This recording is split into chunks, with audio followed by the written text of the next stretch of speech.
What is up, people? During this series, you're gonna finally get the chance to see what good player translates into numbers. I have gathered some of the best players I know from my server Deyla, and they have taken 3 minutes out of their super busy PvP schedule to do a DPS test on the dummy in order to show you what it means to play your character to its fullest and what numbers you can actually achieve by doing so. The only relevant endgame DPS parts you can possibly do is in Vengar if you're an Asmodian, or Signia if you're an Ilios. Any dummy there will do the trick and get you as close as possible to the reality of current 5.0.5 end game. Yeah, doesn't even matter if you do PvP all day or you do PvE or you do both. Practicing on a dummy is going to help you tremendously with both of these things, because you can practice anything from jump shots, slide shots, animation cancelling, weapon combos, or just for PvE simple DPS 3-minute DPS parses that will show your numbers and that you can improve upon, and get as close as possible to these people that you're gonna see in the videos. Yeah, also remember that the point of this series is not to see which class does more damage than the other.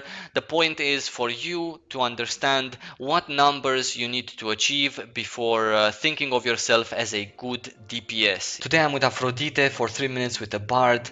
You can find him in game on Deyla for any questions that you might have. Bards, according to the most recent Gameforge report, are the third most played class in the game, which actually surprised me, to tell you the truth, at the beginning, because coming right after clerics and gladiators, which are classes that have been added at the beginning, seeing Bard there, that is one of the newest classes added to the game, was pretty surprising. Then again, when I thought about it a little bit more, I remembered that first of all their ownage in terms of PvP, group or solo, doesn't even matter, good burst, nice CC, and self heals as well.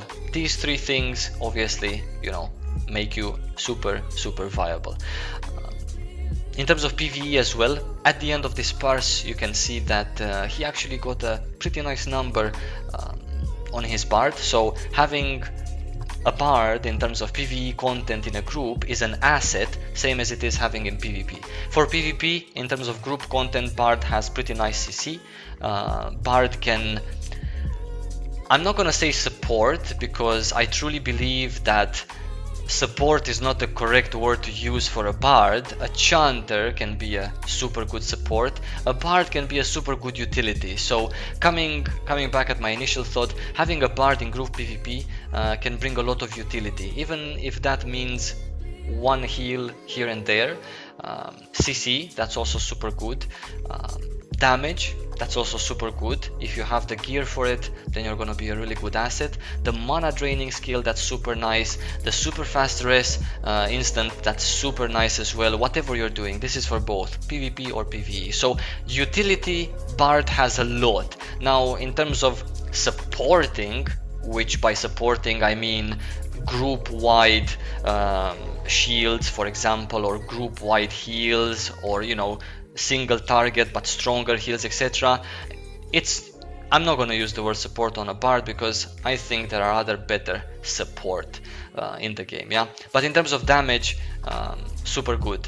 Other Bards that I've talked to, they also said that it's not necessarily the best idea to go as a Bard 100% crazy full utility, because as they have very nice DPS potential, it's really awesome. Bards have SOD as well, which is similar to the Chanter's Word of Wind. That's super cool. And put this, add it to the things that I've just mentioned, then there you go. Amazing utility in terms of group PvP, same as the Spirit Master, to tell you the truth. Yeah.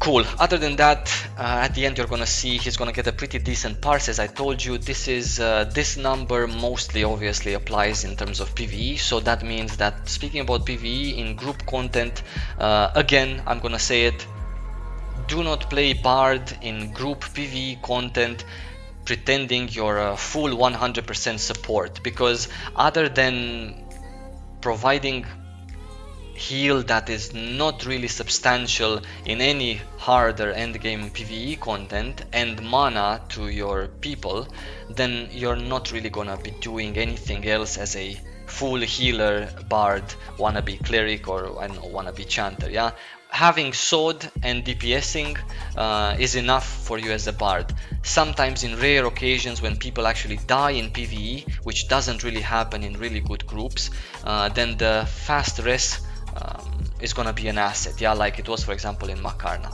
Yeah, cool. The double dispel, which bards have as a stigma, can also be an asset in PvE and PvP. In PvP, if you have a cleric, if you're not running some crazy strats, then I think the cleric should handle it, but sometimes it so happens that Bard's Dispel can be useful as well. Then again, giving up the DPS Fable Stigma in order to put the Dispel Fable Stigma, most of the Bards that I talked to don't really necessarily agree with that unless you're having a plan in mind for that particular 6v6 or whatever. Cool. Let me show you the detailed version as well. As you can see, 856k, that's a pretty decent parse in terms of PvE.